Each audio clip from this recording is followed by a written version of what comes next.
right, so I think we can get started here.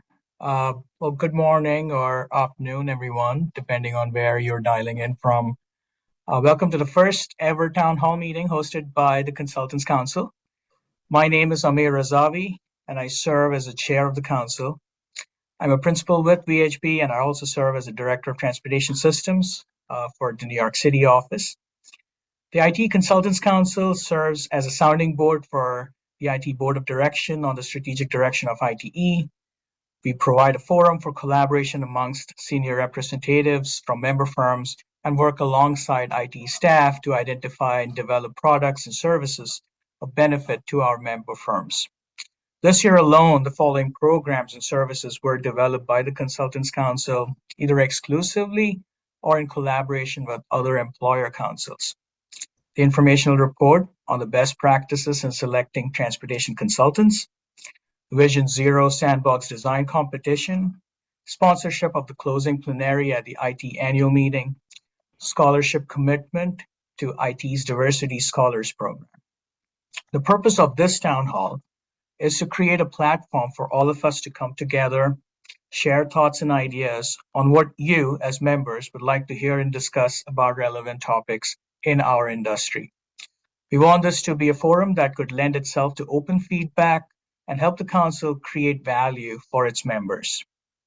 This town hall is open to all consulting firms, member or non-member, and the focus of today's town hall will be centered around the following two topics: staffing needs for the future, as we navigate through the COVID pandemic and beyond, how we have adopted new behaviors and continue to do so, and the impacts of team building in high performing agencies and firms. Team building results in unity amongst individuals and departments, which ultimately increases productivity. All of this leads to organizations that are better performers. But before we dive into these topics, I'm going to invite Hardik Shah, the Vice Chair of the Consultants Council, to introduce our speaker for today and also provide you with the run of the show. Over to you, Hardik.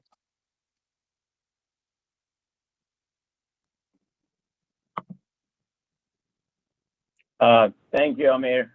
Can you guys hear me okay? Just give me a thumbs up. Awesome. Well, as Amir said, I'm Hardik Shah. I'm the Vice Chair of IT Consultants Council, and I'm also the National Practice Director and for Traffic Services and Transportation Services at American Structure Point. It is actually my pleasure to introduce our keynote speaker, Brandy Hendrickson, who has actually been a great industry friend for past 15 years.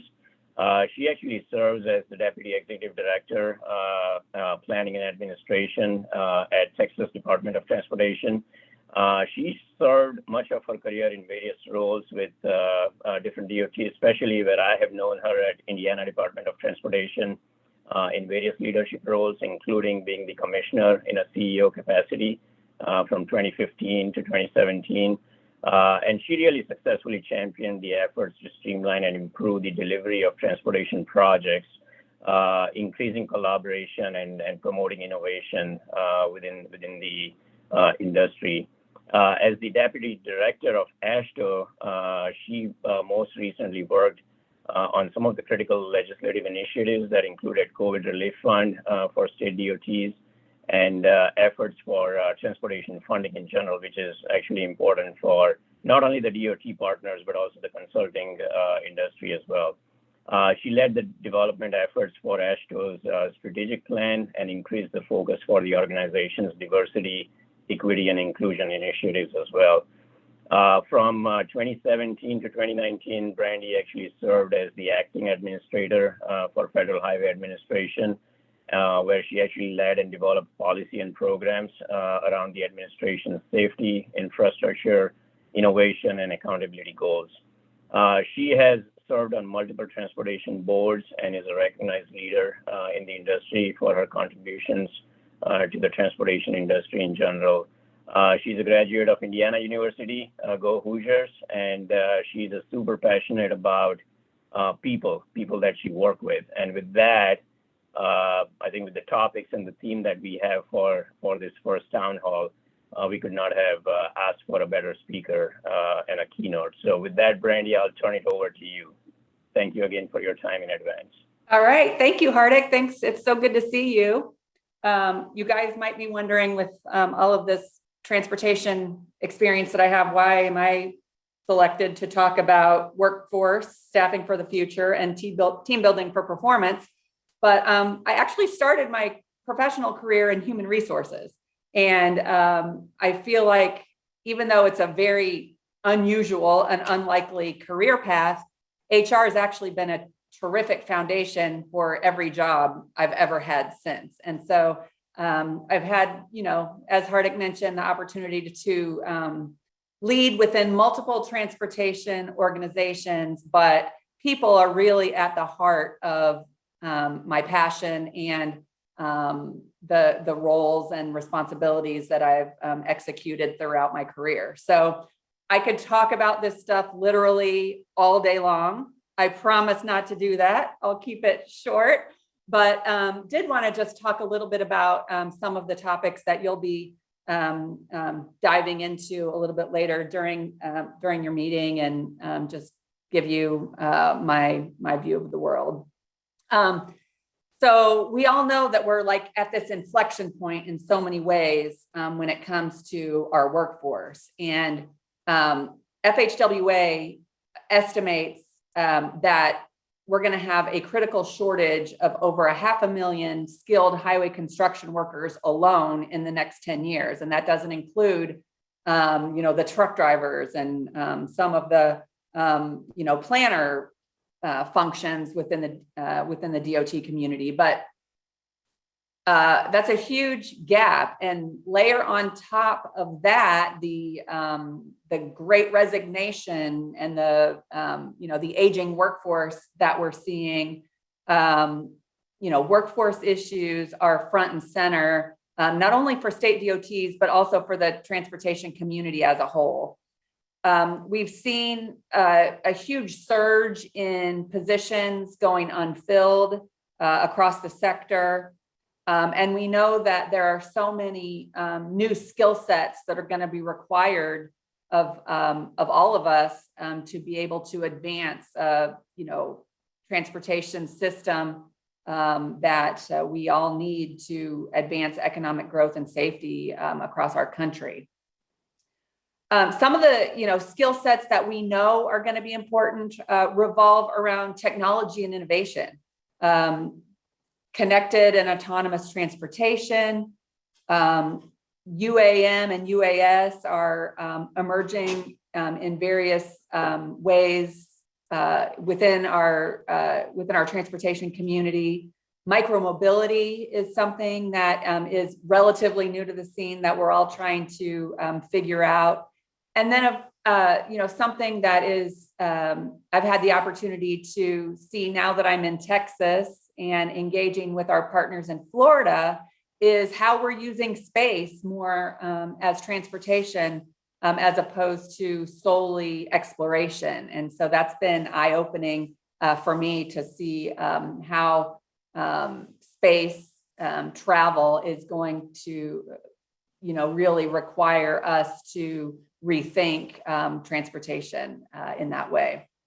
Data is certainly another skill set where we're going to have to bring, an increased focus to training and advancing our workforce in that arena.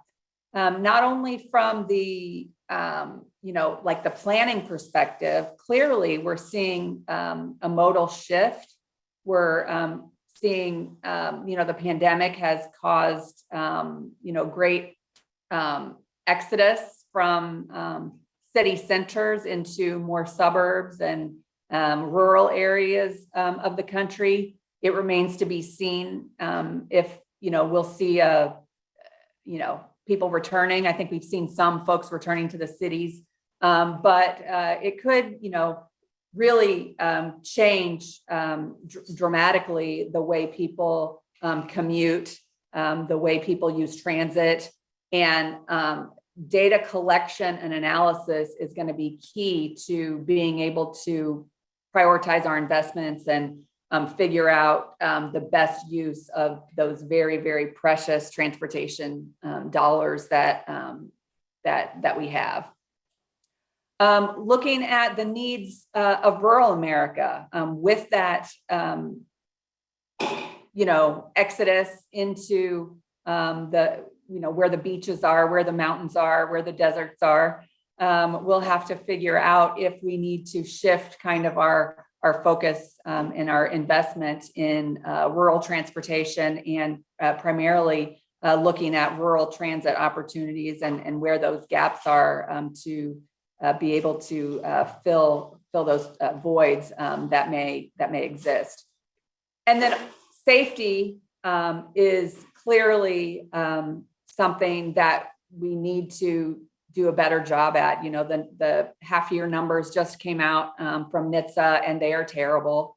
I think in Texas, we're looking at an 18% increase over in fatalities over what we saw last year, and last year's numbers were terrible. So using data to be able to figure out where we should be investing our safety dollars on design and treatments that will have the greatest impact is a skill set that is absolutely critical to be able to reduce those numbers of fatalities and get us to a zero fatality target.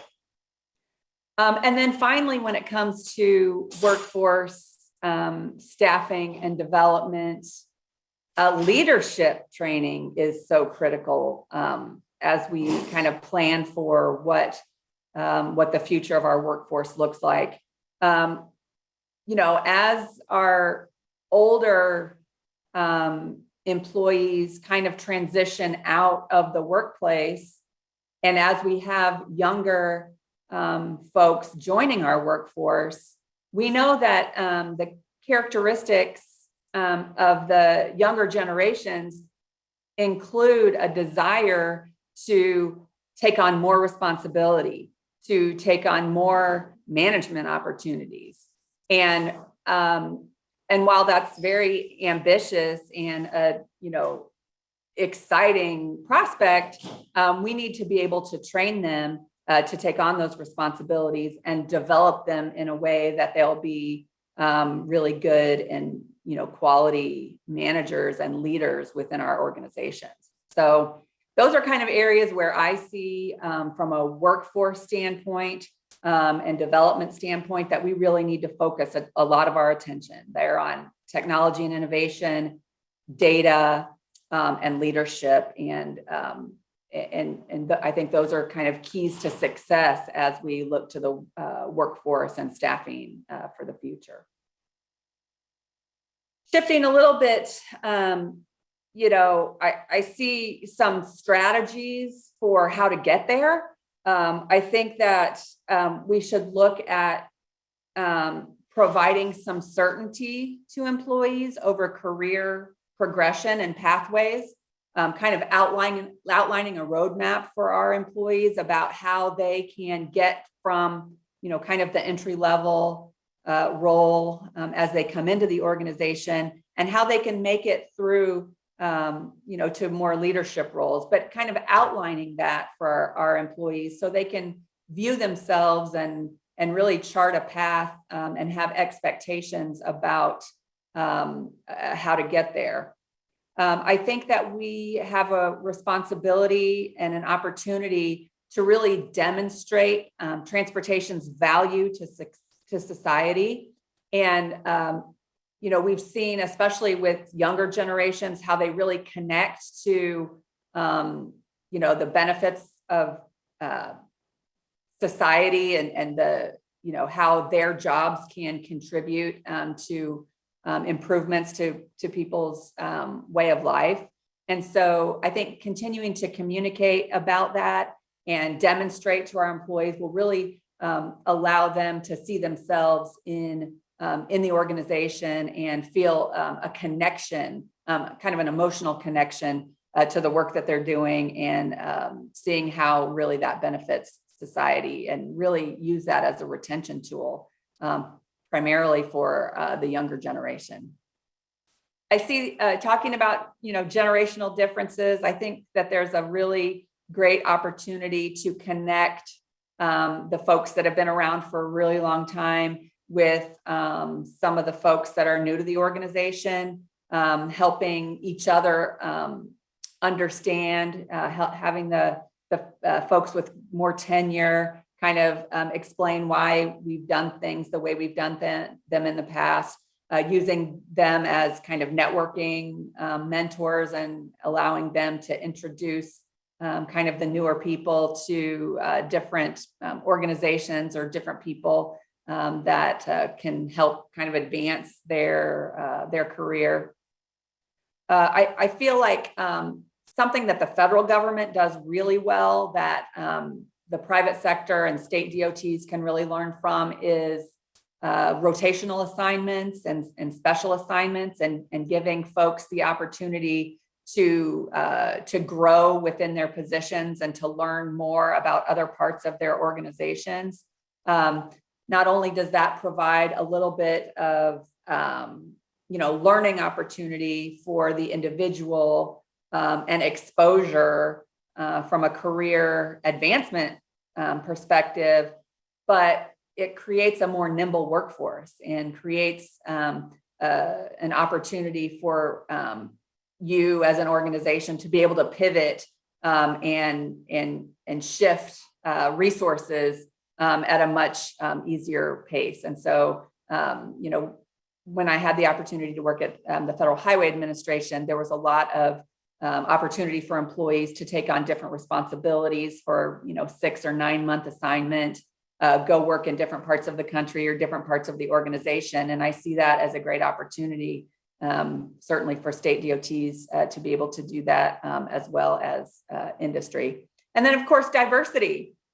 We have a huge opportunity as kind of a strategy to meet those workforce goals to not only advance our recruiting pool, but also within our own organizations, look to different backgrounds, different perspectives, different geography, different generations, to really make sure that we have filled lots of different gaps and that we're getting a lot of different perspectives in how we conduct our work. And that feeds right into the team building for performance topic that you'll all be talking about a little bit later today. And I think it was mentioned already that, having a collaborative approach and, making sure that you have a really good, solid team will only benefit the outcomes that you the results that you provide for your clients and for your customers. And something that's been really important for me as I've led organizations is and as I've had the chance to build teams is to really look at my own strengths and look at where I have gaps. And there are some things that I'm really good at, and there are some things that I am not so good at. And so making sure that I'm filling in those gaps with people that have complementary skill sets from mine, or for any team for that matter, is really, really important. I'm not an engineer. I'm an HR professional and a leader. And so, being able to fill in that engineering gap has been critical, both at the DOT, at Federal Highway, and other engineering organizations, transportation organizations that I've been a part of in the past. When we talk about diversity, we also, and talking about filling in those gaps when you're building a team, I think it's really a great strategy to bring kind of new eyes on old processes and, bringing folks to the table who have been around for a while, who understand why things have been done the way they've been done is a good thing, but also bringing a fresh perspective. Doesn't have to be a younger perspective, but just a different perspective.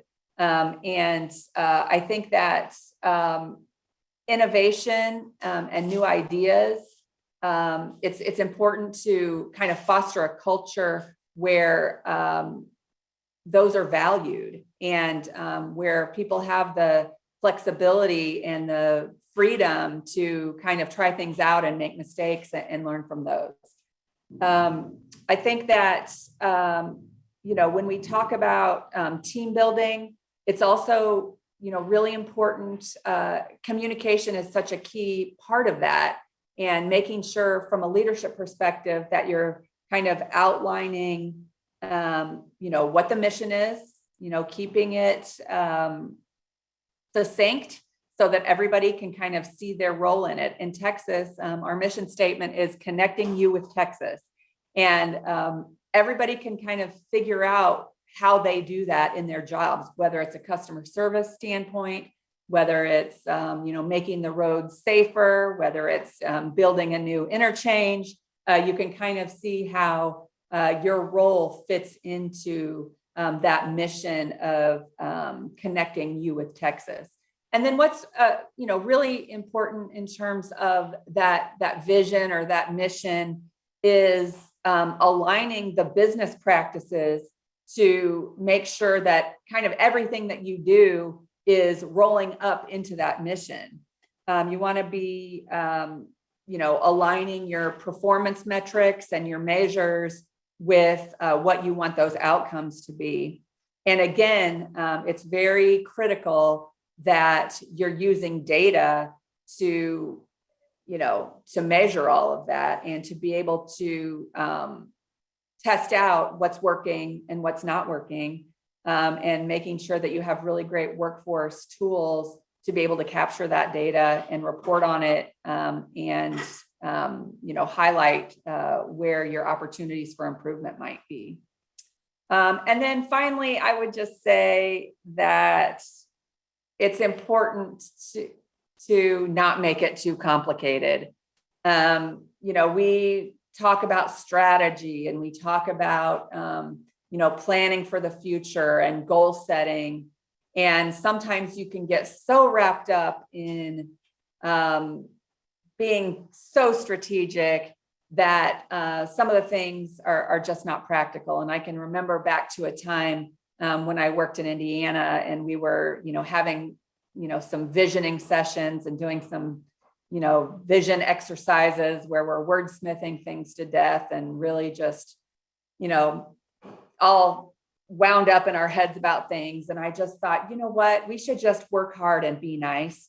And and everything else will kind of fall into place. And while certainly that's not a mission statement or a tagline that you necessarily want to use for your business, it does kind of bring you back down to earth and recognize that, just try to keep things simple, and everything else will kind of fall into place.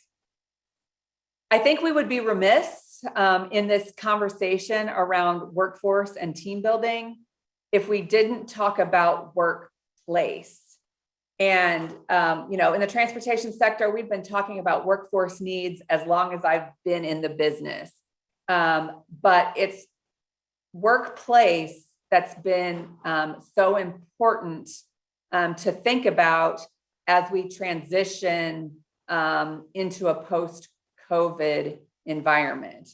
And I know what we've seen across the DOT community, and I think what we've seen across the transportation sector as a whole is a shift. And, we were able to pivot to a work from home environment pretty quickly. I know the consulting industry was as well. And I think it's, important that we don't talk about absolutes. If COVID's taught me anything, it's don't say never. I will never wear a mask into Walgreens. I will never get a vaccine, and I will absolutely be back in the office in 2 weeks.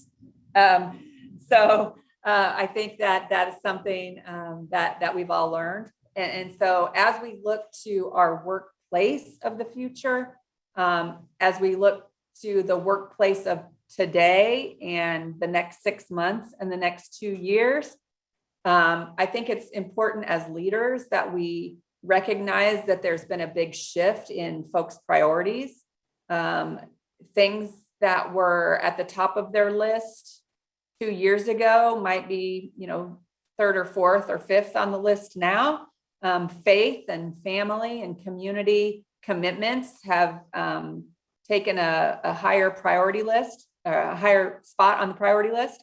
And as folks who are responsible for, managing a workforce and leading these organizations, it's critical that we're in tune with what's important to our employees. And so I think it's really important that we ask them what those things are. We have to upskill our supervisors and upgrade our technology to allow for these new workplace realities.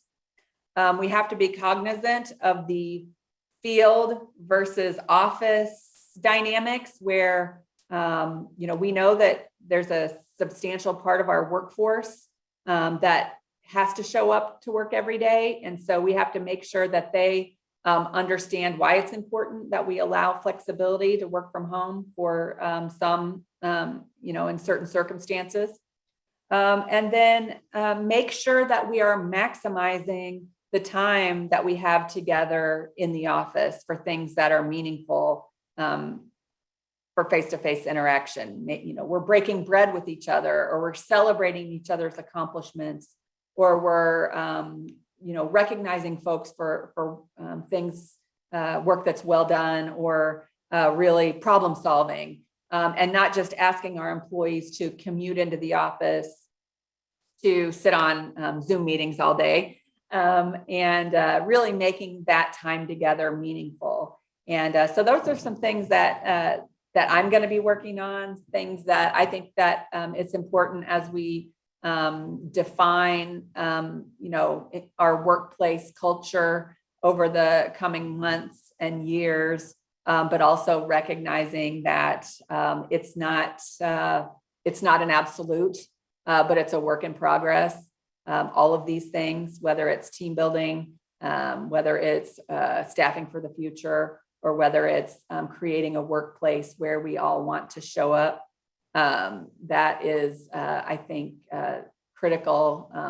It's important that we, just recognize that all of those things are a work in progress, and we can only, work on making improvements.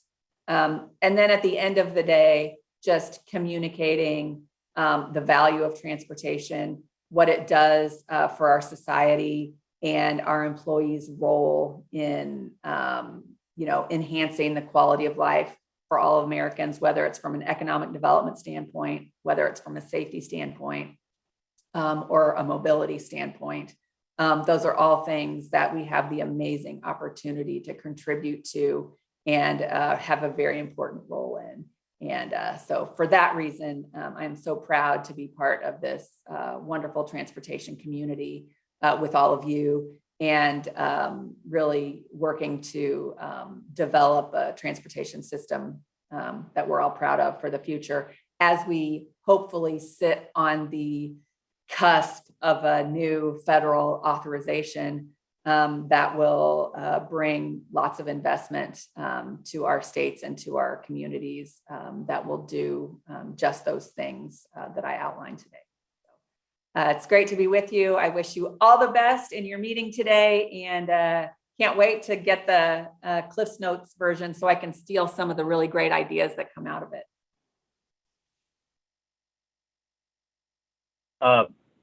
Brandy, thank you again. This is great remarks.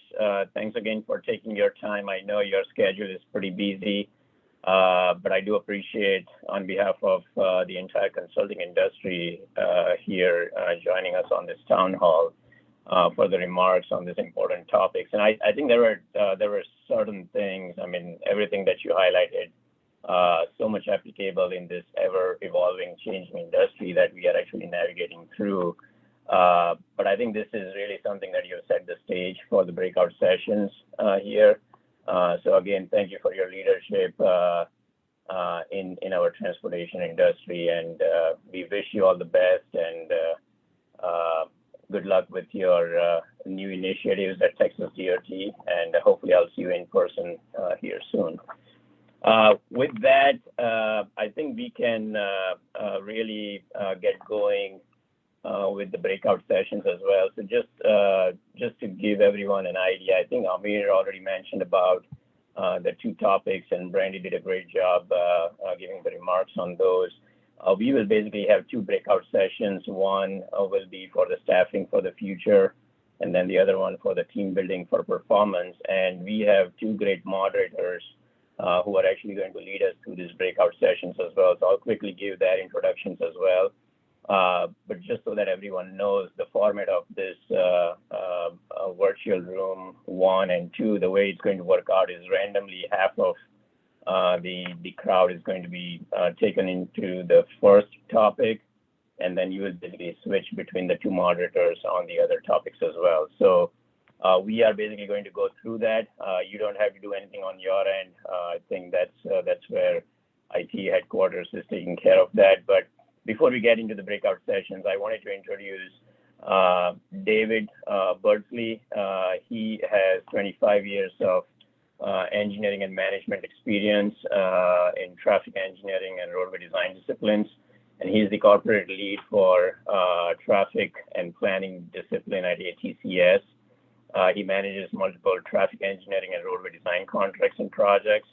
And previously, he has worked at VDOT State Traffic Design Program Manager, and he was also involved in administering traffic engineering design, operations analysis, and reviewing of interchange justifications, studies, and report. And then we have Kellen Baker is going to be our other moderator, and he is the head of the talent acquisition at RSNH. In this capacity, he leads the recruiting efforts, including the design and execution of the staffing strategy, employer branding, marketing, recruiting efforts, diversity, equity, inclusion, all the topics that I think we heard from Brandy as well and important to our industry. And before joining RSNH, Kellen earned progressive talent acquisition experience in different computer industries, Lexmark, Microsoft, just to name a few. So with that, thank you, David and Kellen, for again leading the moderating sessions for us on these breakout rooms. And we will actually regroup again once we get through the two breakout sessions. So thank you again, everyone, and hang in, and you will be transferred into the breakout rooms as we speak. David, you were right. We just got booted out of the other session. Good conversations. I think I'm sure everyone probably had some good interactions within the individual breakout rooms. And I think the room that I was in, we had great conversations about these two themes and the topics that we have. David and Kellen, what I'm going to do, I know we had individual scribes assigned to each one of the breakout rooms.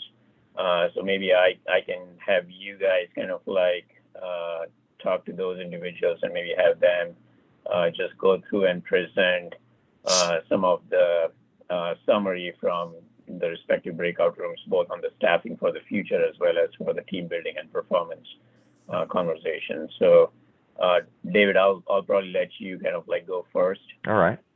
Sounds good. Okay. So in our first breakout session, Steve Arose was taking some notes for us. Steve, you still here? Can you give us a high level summary on kind of the types of things we talked about? You bet.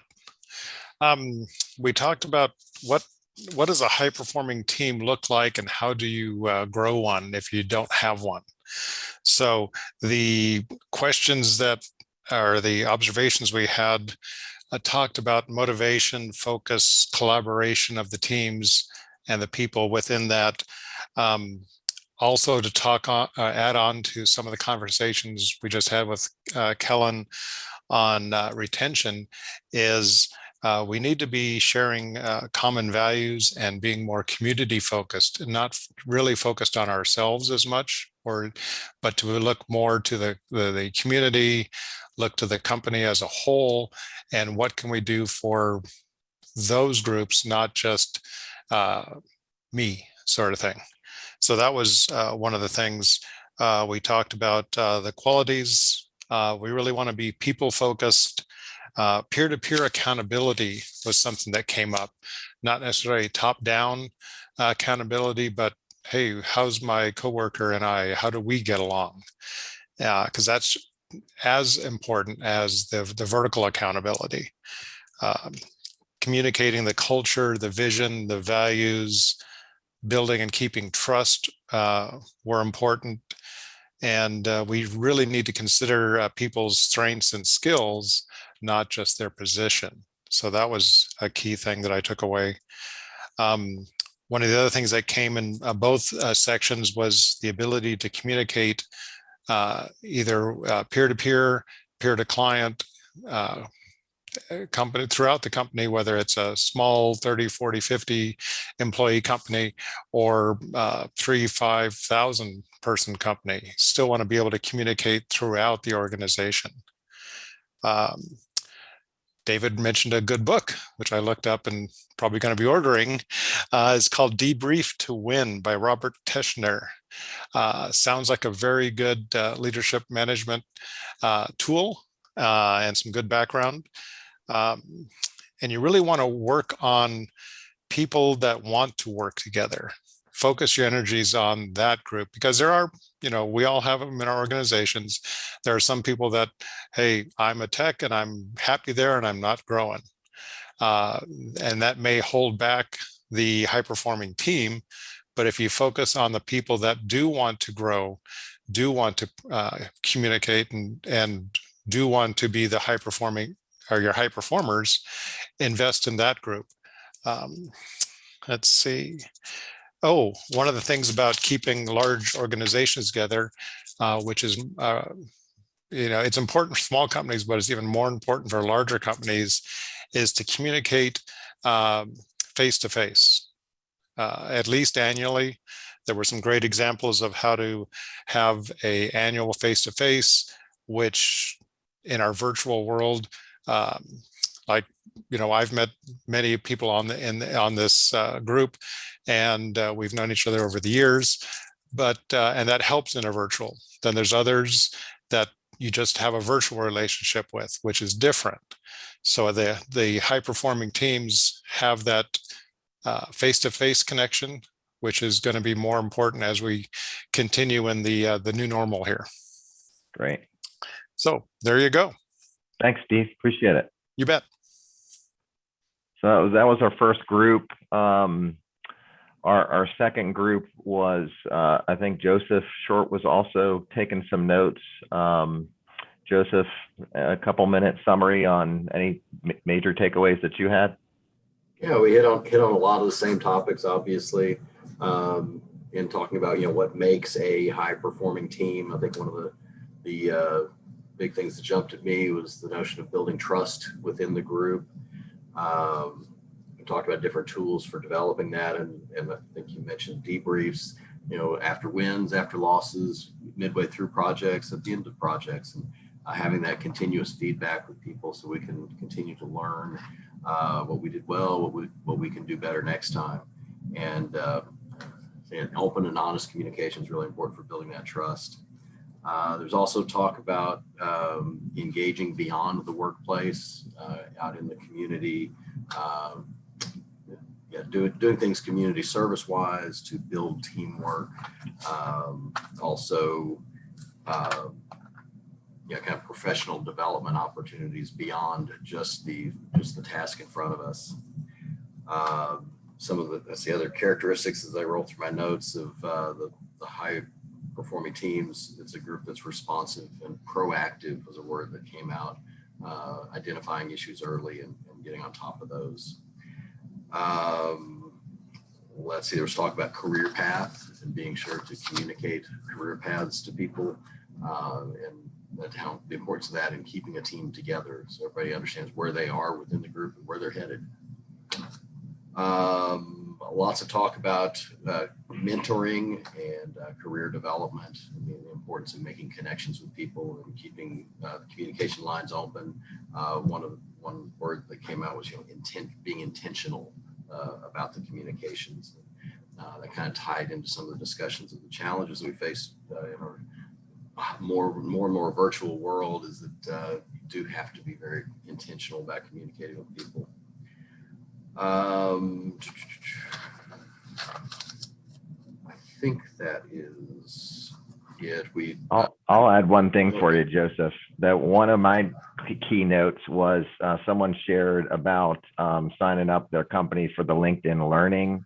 Yep. And which I found very interesting. We're probably going to use it for my company, for their junior people, to give them a resource to kind of learn about whatever they want from a professional development standpoint. I thought that's a great tool that's being used. Yep, very good. Yes, that's the other group threw in a book. Yeah, we ought to throw in that tool as well. So there you go. Thanks for taking notes, Joseph. Great summary. That's all we had. Hardik. Thank you, David and Joseph and Steve. Appreciate you guys sharing that. And I think the only other thing I would maybe add is for the high performers and kind of like a team building, willing to adapt to a changing environment. I think we all have seen how adapting to different times and challenging times is going to be a critical component as we continue to navigate through what else I think is coming in the industry from a technology standpoint. I mean, pandemic was kind of like a different thing that just came along, but a lot of good talking points here. Thank you again for everyone's participation on that. Kellen, I will have you kind of like go through and talk about the staffing for the future. And I know, Joseph, you were helping out in the first session. So Kellen, I'll hand it over to you, and then we can again regroup. Yeah, I appreciate that. As you stated, Joseph was our first group scribe. So Joseph, if you wouldn't mind just giving a synopsis of what was discussed. Sure. Let me see if I can try to work through the notes on the first session. We had a couple of questions presented to us. Will we be doing the same old thing, or will we be looking for new skills as we build the workforce for the future and staffing for the future? I think consensus was that we have to expand and be looking in different places for different skills. We did talk about the value of mentoring again and the in-person interaction. I think that was brought out a few times. Also, as we're in this virtual world, it requires us to be more flexible and offer more flexibility to employees as they enter the workforce.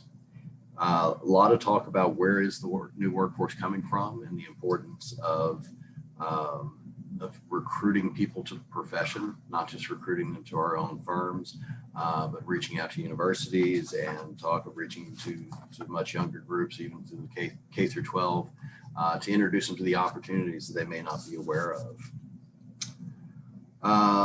Let's see.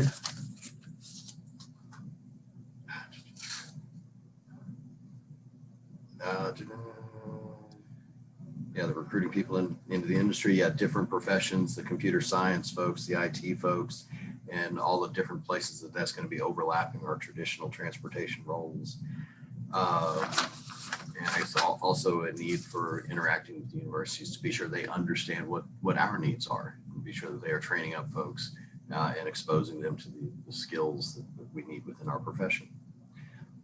And that's okay. I know that I think I tried to skim through those quickly. I may have missed a couple. No, I think overall that was great. Thank you, Joseph. And then in the second session, Randy McCord did the notes and provided with pretty great organization and speed of some of those talking points. So Randy, feel free to chime in, but I'll, unless you want to deliver what you sent me, I'll just go through your notes and summarize what we talked about in the second session.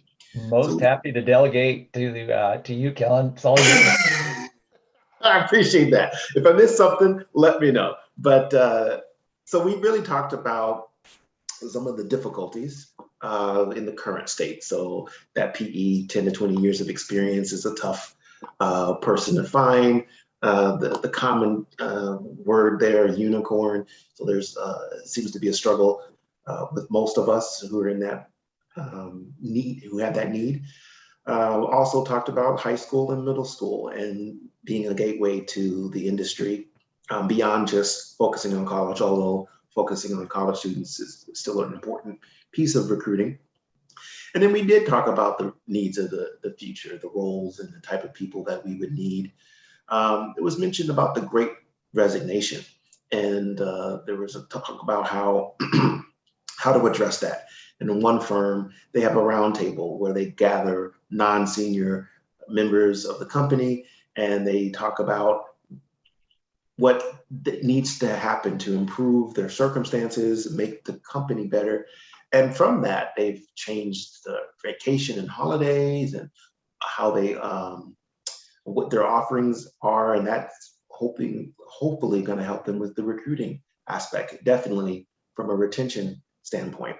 Talked about the multi-generational workforce and specifically millennials or Gen Z and others that are at the workforce, and how flexibility, time off. There was a firm that reevaluated their bonus structure and provided bonuses twice in a year, and looking at how salary increases are done and what's important to retain those mid-level staff members as well. We discussed transparency, talked about diversity, again, how the pandemic potentially is going to help with enticing people to either join the industry or remain. For example, part-time work being an opportunity for people who may have left the workforce totally, never to come back, but with part-time options now might be willing to stay and provide that part-time assistance. And so there's some opportunity to potentially diversify or to maintain our diversity in the workforce with that. We talked about internships, talked about the focus on sharing about STEM, even things that are not just purely engineering focused. So it was mentioned about writing and how there is a writing component to the work that's done in transportation, and talking with local educators and others to ensure that they understand what are the skills that we're going to need downstream, and to hopefully build their curriculum around that, and to be advocates on our behalf to their students to enter our fields.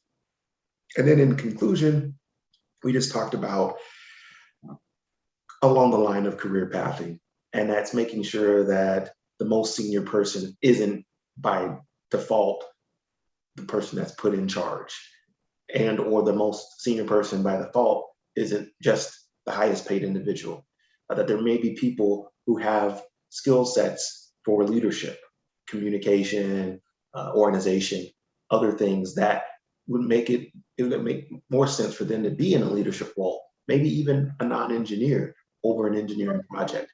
And we talked about how career pathing can help support that from a recruitment standpoint, that you're not just elevating someone because of tenure or elevating someone because they have people management responsibilities, but allowing people to grow within their own and hopefully enticing more people to your firm that way and into the industry as a whole. Did I cover everything, Randy? That was awesome. Well done. Well done. Your notes were great. Your notes were great. I appreciate that. Thank you.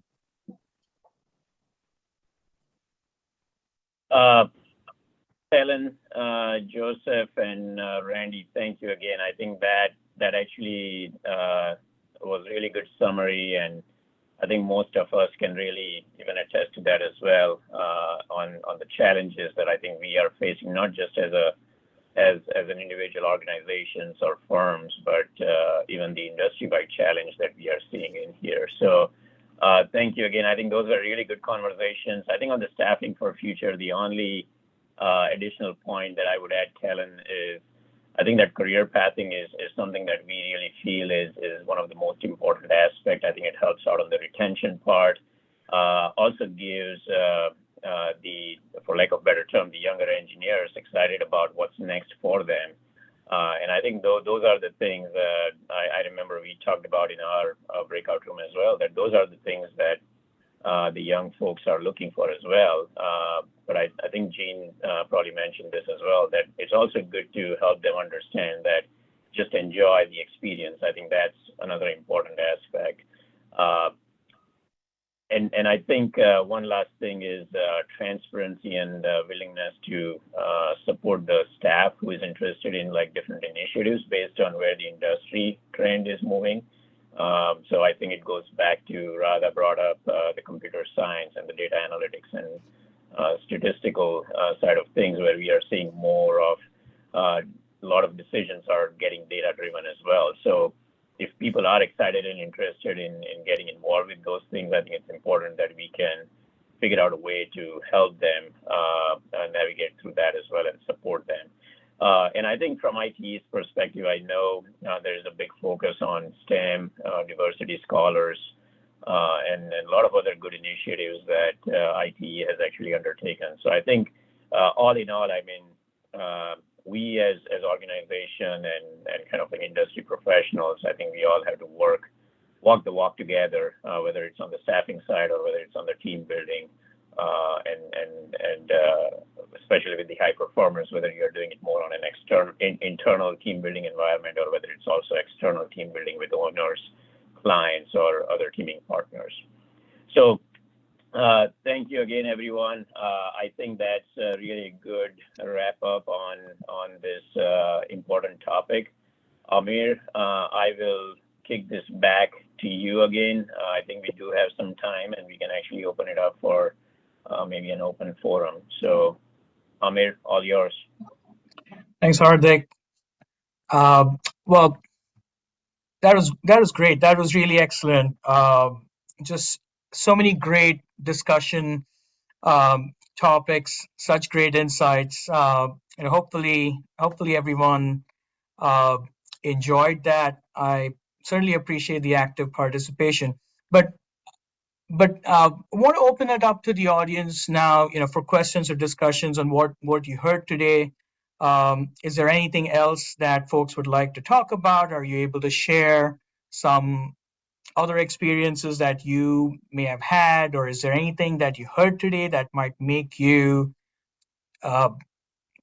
act differently or approach things differently? And you can just unmute and speak.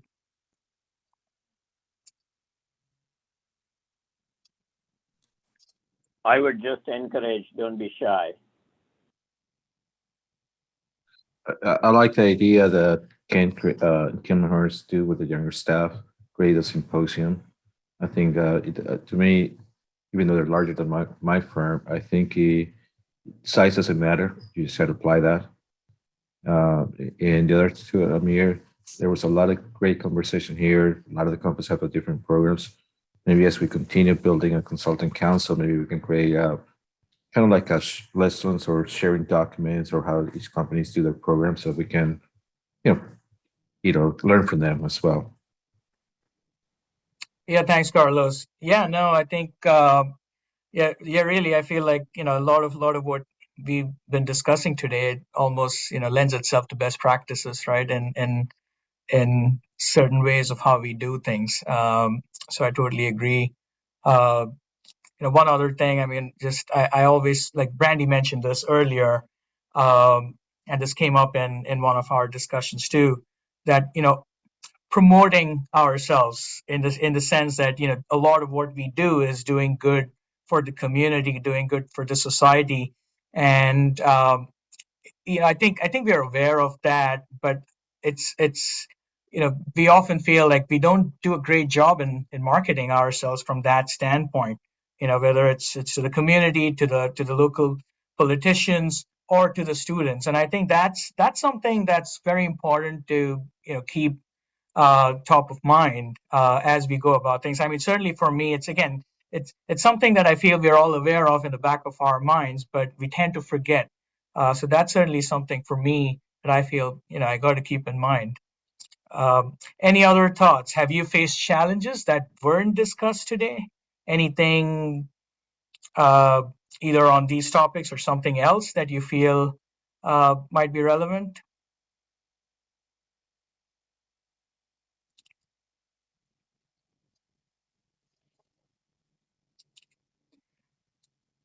All right.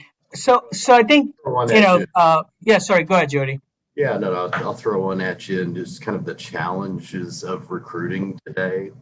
And what it's both from a remote perspective, and another is from access to universities and trying to figure out which universities are built, have strong programs in what we do.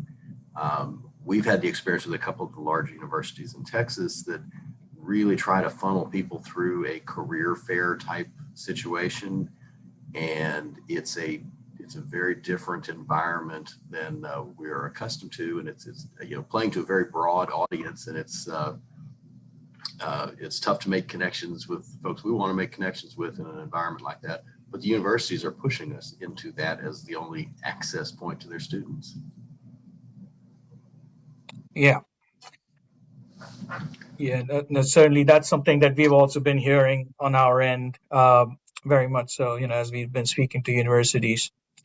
And then one other thing that we've discussed often with in IT discussions is, how to engage the IT's Education Council more in doing what we do. I think that's something that we would want to leverage as well.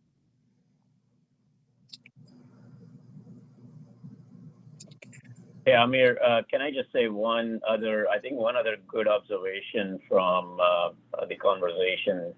I think Brandy, actually, this was one of the things that I ended up catching from her remarks, that we are not perfect in everything. We don't know everything, right? I mean, every individual has its own strength and weakness, and look at your strength and obviously get better at that, but then finding the gap where you are not really the right expert, but being able to really bring the right talent in the right place to be able to really be successful. I think that goes back to the team building exercise. I think it really makes you a high performer, because you are, as a leader, I think your job is to really help build that next leader. And I think if you do that, I think that will be a success. And I think that was really a good comment she made, which is very relevant regardless of what industry you're in. So. Yeah, no, that's a very good point, Hardik. Thanks for bringing that up. So we have about 10 minutes left. I want to make sure that we end on time. As I said earlier at the start of the session, this is an open forum, and our plan is to do this as a recurring event every year. I would like to throw this open to all of you to hear if there are topics that you would like to hear about in future town hall meetings.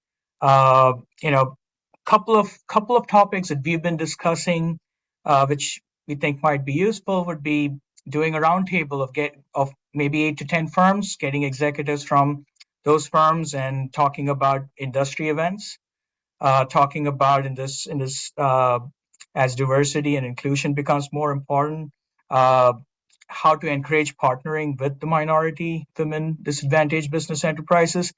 So these are a couple of topics, but we would love to hear from you if folks are willing to share their thoughts in what might be topics that you want to hear from us.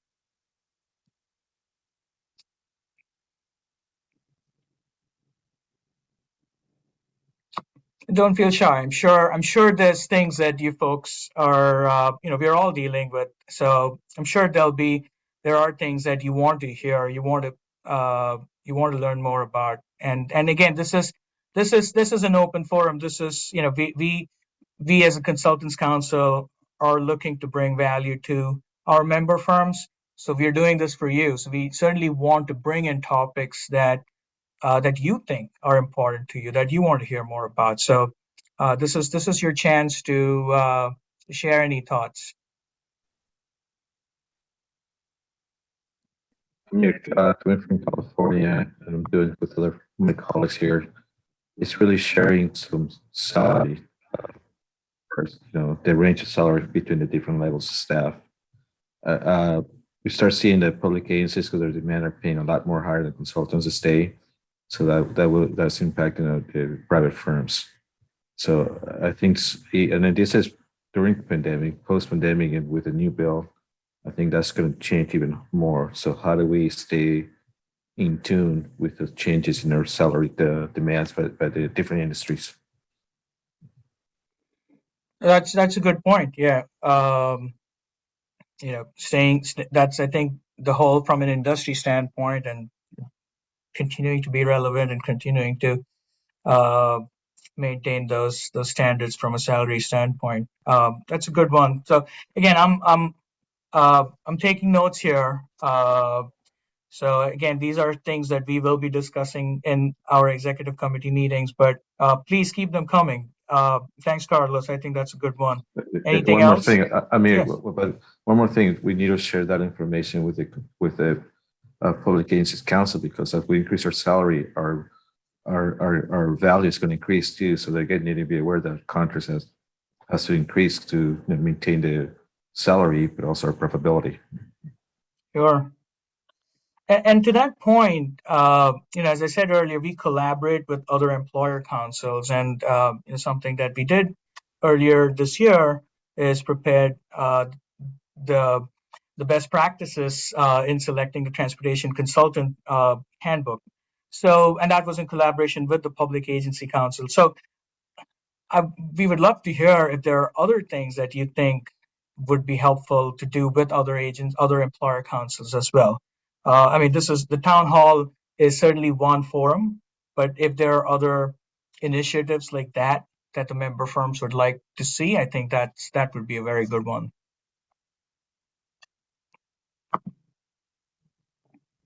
Hey, Amir, there is actually a comment from Steve.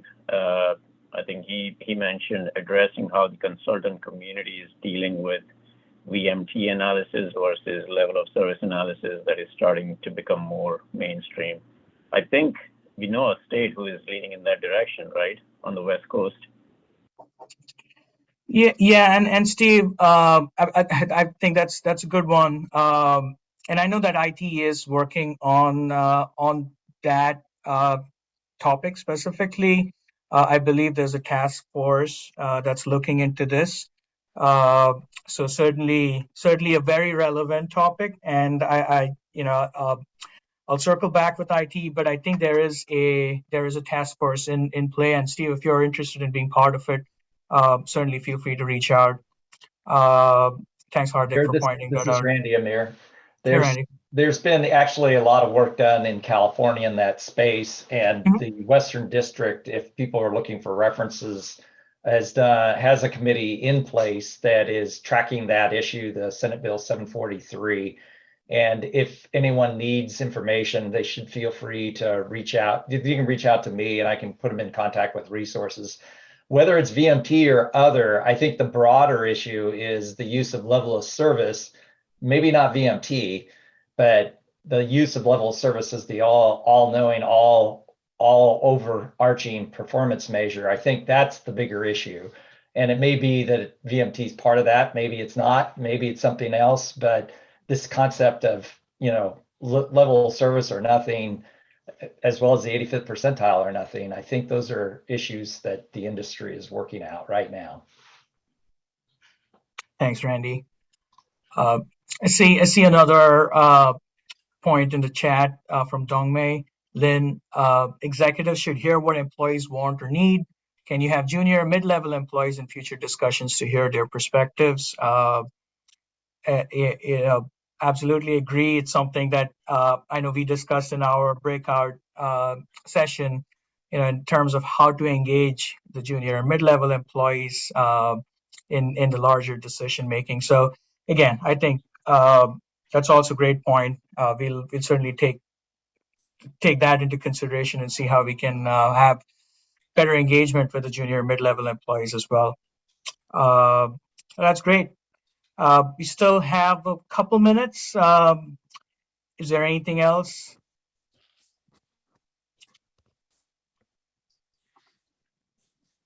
So I think we are pretty much. I'm just going to make a closing statement, but given that we're almost at time here, want to be mindful. But events like this take a lot of planning and coordination, as you can imagine. And I would like to express sincere gratitude to Brandy Hendrickson, David Beardsley, and Kellen Baker for willing to take their time, for serving as speakers and moderators, and for really their valuable time and insights. I would also like to thank our planning committee that was instrumental in pulling this event together. Kathy Driggs from ITE, Ken Ackred from Kimley Hahn, David Beardsley from ATCS, Hardik Shah from Structure Point, Radha Swarmpakula from RSNH, and thanks to IT Stephen Bird for ensuring a smooth run on the technical side of things. And lastly, thank you to you all for taking the time to attend, actively participating, making this session really successful. Thank you for all your comments. We'll certainly take all of that into consideration. We are actively looking to engage you and look out for more information and communication from the Consultants Council on this. As always, feel free to reach out to me with any questions, any thoughts, any suggestions at any time. My email address is arizavi@vhb.com. That is arizavi@vhb.com. And thank you all very much once again, and we will see you soon. Take care.